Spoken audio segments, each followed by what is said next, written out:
Hello, this is Matt on the Moon Lambo channel. I want to talk for a little bit about the real reason for the latest crypto crash. And I'll tell you here right at the outset, there's a number of things to unpack here, but I'll tell you even right now. The reason that crypto markets are looking very scare right now is because the stock market tumbled.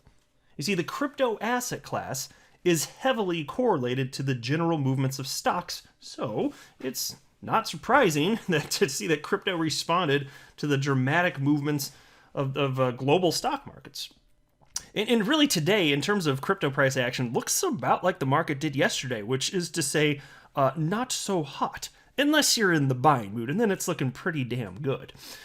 So, lots to unpack here, but before going any further, I do want to be clear that I do not have a financial background of any kind. I am not offering financial advice, and you definitely should not buy or sell anything because of anything that I say or write. I'm just an enthusiast who enjoys making YouTube videos about crypto-related topics, but just as a hobby and just for fun. As I record this, XRP is at 97 cents, Bitcoin at 55,182, market cap for the asset class 2.58 trillion, and Bitcoin dominance at 40.37%, so effectively the same as yesterday. XRP did get as low as 95 cents within the last 24 hours, so things could have been worse. Things definitely could have been worse.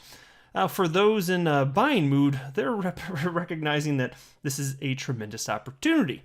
For the retail speculators out there that don't know what the hell they're doing and they make buying and selling decisions based on emotion, not doing too hot. Here's the Crypto Fear and Greed Index at 21 out of 100, indicating the market is in extreme fear. Yes, the lemmings following one after the next over the cliff to their own demise. You hate to see it. You hate to see it. Those lovable, cuddly little lemmings out there, extremely fearful. But it doesn't really make sense to me. It doesn't make sense to me, and I'm gonna highlight this. So, I'm not going to read through most of these articles. There's like a few select parts I want to go through and I want to explain a few things. This is an article from Yahoo Finance titled "Global Stock Markets Crash as New COVID Variant Spooks Investors," and this is from yesterday. Stock markets nosedive across the globe on Friday, heading for their largest weekly drop in almost 2 months as a new coronavirus variant sparked concerns. It comes as a new and more transmissible variant of COVID-19 was identified in South Africa and has also been detected in Hong Kong and now Belgium. And so people start selling, and then more people see that people are selling, and then they start selling, and then other people see what they're doing, and so on and so forth, and it cascades on down. And that's just the stock market, right? But crypto followed pretty much immediately. But this isn't the first time we've seen this. Take a look at this. This is an article titled, "How Does the 2020 Stock Market Crash Compare with Others?" And I'm not really interested in comparing it to others, but there is some text in here that I do want to share with you. It's worth being aware of this because you'll see, and this is a key takeaway, like if you're scared and you see your investments going down, the key takeaway, and this has been true of the stock market for like 100 years-ish, and we have 12 years of data for the crypto markets, it's always been true, despite major pullbacks, those that are patient and just wait and don't respond, they end up okay anyway, even if it takes a really long time, even in year-long, like multi-year recessions in the stock market, multi-year bear markets in crypto. Time has shown that those that do nothing end up being okay. So check this out. Here's part of what the article says. There's just a short portion of this I want to share. The stock market crash of 2020 began on Monday, March 9th, with history's largest point plunge for the Dow Jones Industrial Average up to that date. It was followed by 2 more record-setting point drops on March 12th and March 16th. And so, to the best of my recollection, and I didn't fact check this because it doesn't matter for the purpose of this video, I think March 12th was the date that crypto really took a beating. Maybe it was sliding for a few days up to that point, but my recollection is March 12th. Whew, that was a nasty day in crypto. Because not too long before that, mind you, for frame of reference, Bitcoin within the last maybe 2 weeks or so. You can fact check again. It's rough. This is roughly correct. Bitcoin was over $10,000, right? And then this happens, and I remember Bitcoin got as low as somewhere in the neighborhood of like $3,800. So people, understand, that's like the end of the world. Bitcoin losing over half of its value at that point. So what was the best thing to do? You see, they saw it going down, like all these people, they saw it going down and they panic sold. In hindsight, was that the play? Was it the right play? I'm thinking the answer was no. Take a look at this. The stock market crash included the 3 worst point drops in U.S. history. The drop was caused by unbridled global fears about the spread of the coronavirus, oil price drops, and the possibility of a 2020 recession. Folks, we saw this movie play out a little over a year and a half ago. It's basically the same thing again. I mean, it was more violent in March of 2020, fine. It's the same damn thing. Stock market plummets, crypto follows. Crypto just, it is. I don't know, some people, like some Bitcoin maximalists, they want to pretend like it isn't. They want to talk about how Bitcoin's a hedge against stuff like this, and I'm sitting there like, well, the data says no. The data says that the crypto market, whether you like it or not, and I actually don't care that much, it is correlated. And the reason I don't care, by the way, is because I know that if I just hold, it's fine anyway. The asset class isn't going away. Do you actually think this is the moment, this was the peak, it's never going to be better ever again in the future? Because the people in March of 2020, they bet with their money that that was the case. Even if they weren't logically thinking through it like that, they were betting that it would never be higher at any point in the future than it was at that moment. They were scared and they sold. Not a good idea, typically, right? So I'm not telling you to buy or sell or hold anything. You do whatever you want. I'm just sharing with you my outlook in general when it comes to investing in markets. It's better to just have a long-term mentality and just not respond emotionally here. But this is what these people are doing here. It's not good. But a lot of people understand this. Like, so who doesn't behave like this? Well, institutional money, that's for damn sure. They don't make, can you imagine institutions making buying and selling decisions like a typical retail investor based on emotion? Oh, hell no. Ain't nobody got no damn time for that in the institutional world. And so big money behaves differently, and they take advantage of the fact that, the typical retail speculators out there, they get fearful and then they sell to rich people, and then the rich people buy it at a discount. So just be aware of this stuff. Look at this headline from AMB Crypto. This is a buying opportunity, says Skybridge CEO Scaramucci post massive sell-off. And so that's why for me, like, you gotta understand, I've never sold a single XRP in my life, and I first purchased on November 17th, 2017. Look at a chart for the last 4 years, and then as you're looking through how volatile it's been, because it's been completely freaking absurd, because it's the most volatile asset class on the planet, as you're going through that, just think, he didn't sell there. He didn't sell there. Oh, it's down 80%. He didn't sell there. Oh, it's up whatever. Didn't sell there. Oh, it's down another 60%, so on and so forth. All of that, I didn't sell because I haven't been sufficiently enticed to do so, because I understand the nature of these markets and how when you really hit a euphoric blow-off top, as we've seen a few times over the last 12 years, when that happens, that's when things really go nuts, and that's what I'm waiting for. And so my bet, ever since the XRP bubble inflated and ultimately popped, my bet was that, and still is, back to even the beginning of 2018, that it would happen again. That's still my bet. It has not changed. I am Mr. Patient. I am also Mr. XRP Bull, and I believe it's going to be worth substantially more in the future than it is today. So take a look at this, because this is what I'm telling you here. It's not even hard to do. What I'm saying is do nothing. like I'm not literally telling you do whatever you want, but I'm just saying in general, like that's what I think makes sense here. And I'm telling you, like in terms of these moments in time, like right now when it seems more scary to buy, history shows that these are the best times to buy. And Anthony Scaramucci is basically saying that quite publicly. Take a look at this.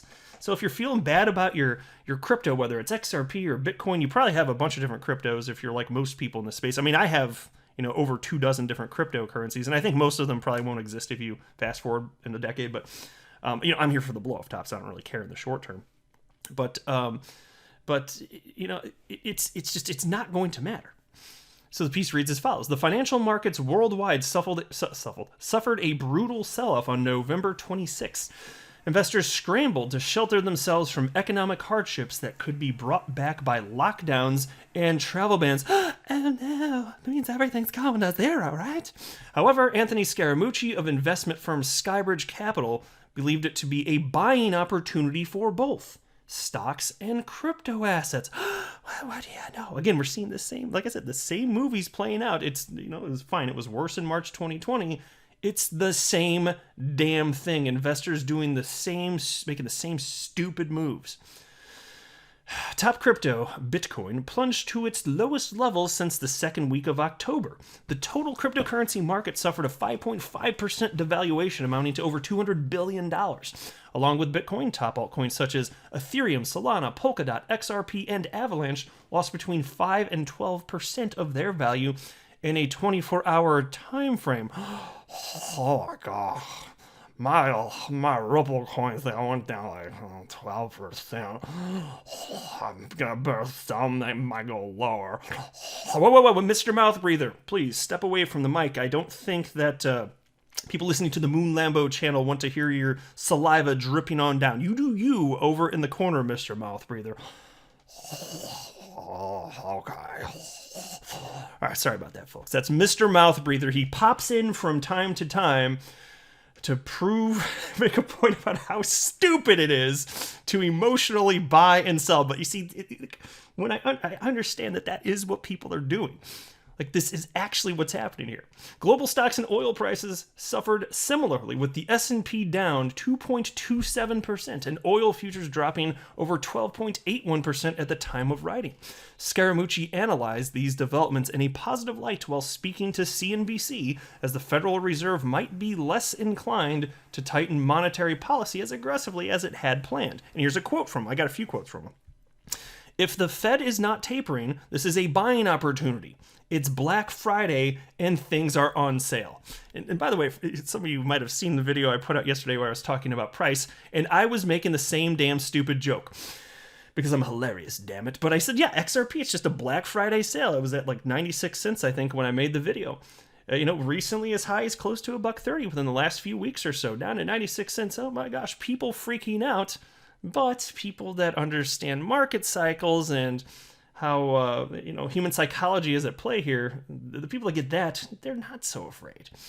Piece continues. Moreover, the Bitcoin bull stated that the coin's intrinsic value is the main driver of the coin's price for many.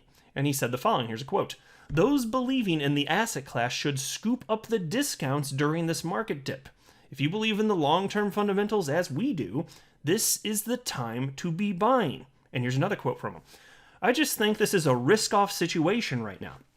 Bitcoin and other cryptocurrencies being volatile, that's taking people out of the game. That's also washing out some of the leverage, which I think sets up a pretty nice first quarter. Yes, indeed, for those that are patient, it will set that up. And by the way, he's really not kidding. People taking risk off the table, yes, they are, and some of them forcibly so effectively because they're leveraged. Take a look at this headline from the Daily Huddle. More than $750 million worth of crypto liquidated in just 12 hours as markets sell off. I am so glad that my strategy in investing is so unsophisticated that it's just do nothing. Can you imagine the stress of feeling like you need to get in and out of positions and time the market and this and that. No, you're going to fail. You're not going to do it well anyway, and the stress associated with it. Like some people out there, they need to acquire some chill. Just acquire some chill, just like that. Tens of thousands of crypto traders have had their positions liquidated as markets across all sectors close out the week in the red. Oh no. Data from the cryptocurrency futures trading and information platform CoinGlass reveals that on November 25th, over $751 million worth of trader positions in digital assets were wiped out in a 12-hour span. Among these losses, 85.2% came from investors holding long positions. Technology reporter Kate Rooney appeared on CNBC's Squawk Box to discuss what might be causing the broader sell-off that's hitting Bitcoin particularly hard. And here's a quote. It's really a macro-driven sell-off. For Bitcoin this morning, the cryptocurrency dropping to near $53,000, that's the lowest level seen since October. And this, let me pause just to note, this next part of the quote made me LOL. Check this out. Bitcoin's now off by 20% from that all-time high of $69,000 it hit earlier in November. That move is officially putting it in bear market territory. Oh, yes. That gave me, I was reading that before recording. I was like, that gave me the lulls, bro. We're bear market territory, friends. And this is what you see this nonsense in mainstream media. And I guess it's just to get clicks, but I mean, it does scare people that don't know what the hell is going on. And like, it's a really bad way of framing what's going on. Like, just to highlight the point here. This is a tweet from Blockworks. So funny to me. January 2021. Bitcoin is in a bear market. That's the headline here from CNN Business. November 2021. Bitcoin is in a bear market. Seriously, here, let me make this full screen. This is hilarious. Look at this. January 11th, 2021. And we know what happened after that, obviously. Bitcoin kept on running, but hey, plunged 20% in 3 days. And so here's the headline from CNN Business, January 11th this year. Bitcoin plunges more than 20% in 3 days. It's now in a bear market. So let me ask, had you emotionally responded right then and you took the risk off and you got out of the market, would you have been better off doing that or letting the market do what it's done since then? Because, even with the pullback, again, the market cap for the asset class at the time of recording is 2.56 trillion. So, would you have been better off emotionally responding and seeing the scary headlines from CNN Business, which is not doing a damn thing to help people out there? You got to make that decision for yourself, but I don't think it makes any damn sense. And here's just another article, and I'm not going to read this article, I just want to make the point here. But it's from Daily Hodl titled, Crypto Whales Are Pouncing on 8 Ethereum-Based Altcoins Amid Crypto Market Dip. And I read the article. I don't own any of the coins that are mentioned in here. The article's on your screen. I'm not going to read it. But I'm just kind of trying to make a broader point here, which is that the big money, the people that aren't your stereotypical retail investors, they behave differently. They just do. When everybody's freaking out and selling, they're buying. And they're not buying the bottom, they're just buying closer to the bottom. And then if it goes down, they don't freak out. They understand how human psychology works. And eventually, it's going to go back up. The asset class is not going to go away. It doesn't mean that, out of the 13,000 or so cryptocurrencies that exist, it doesn't mean all of them are going to go up forever. I don't believe that for a second. There will be a day of reckoning. I don't know when. It'll probably be a Wednesday. I don't know. I don't pretend to know. But I do know right now, humans are not sufficiently parsing out the differences between cryptocurrencies, and I don't think they will until bubble fully inflates, then pops, and then it's time to maybe analyze stuff again, and maybe at that point the market gets cleansed. Maybe, I don't know if it's going to happen next market cycle or the one after that, but at some point, yes, of course, as the market matures, people will figure out where money deserves to be invested, and yeah, you're going to have a cleansing of the asset class, fine, which, I acknowledge that represents risk. That does. That part is a bit different than the stock market. Stock markets globally, which are mature. So I recognize that. That's certainly a difference. But the asset class still isn't going away. Obviously, it's not going to go away. Here's a tweet from chart analyst Michael Vandepop. The fact that we're debating whether the cycle will continue is exactly what I expected to see happening. Not an acceleration taking place, but everyone heavily confused. Maybe some more corrections towards $50,000, and then we're ready for the next part of this bull cycle. So folks, I'll just tell you this. I didn't pull up a bunch of opinions from many analysts for this particular video. I didn't want to do that today, but I did check. Nothing. I'll tell you this. The analysts that I follow, and they are all respected, even though they don't perfectly agree on everything. That's fine. I like diversity of thought. That's fine. All of them do still believe the same thing, even if they disagree wildly on where the numbers are going to end up. They all agree that there's going to be at least one final leg up for Bitcoin, and then the market will enter euphoria mode, extreme greed, and every altcoin on the planet is going to be popping. Like this is what the analysts that I personally follow believe. And then you can take a look at this, and I don't know that he's right about this, but I would love for him to be, but here's what he wrote. Top of the bull around $250,000 in 2022, talking about Bitcoin, of course. Bottom of the bear around $60,000 in 2023. Seems fine to me for Bitcoin. Yeah, so as far as where it's going to bottom out, depends on how high it goes. The more dramatic the increase, the more dramatic the fall, frankly. So it's interesting here, but I just wanted to point out, like, this stuff we've seen this time and time and time again, and it's worth being aware of it. It's definitely worth being aware of it. But I will never cease to be amazed and fascinated by how humans behave. There's all the data in the world to indicate that such behavior is like utter nonsense. It's pure silliness. There's all the indications in the world, yet humans still do it. And there are reasons for this. Most humans aren't aware of it, and even if they were, it doesn't mean that they could actually control their emotions anyway. So it's not like knowledge is the only component of this. It's a component, which is why I'm encouraging you to do all the research you can and to understand things that may happen, things that have historically happened, and then just adjust your expectations accordingly. But volatility isn't going to cease to exist just because you put money in the market, and I would hope you wouldn't want it to, because volatility is the purpose of investing. In a world where there's no volatility, there's no upward movement. Why the hell would you want that? So yes, it's the most volatile asset class in the world, and people get wrecked all the time because they don't know what they're doing.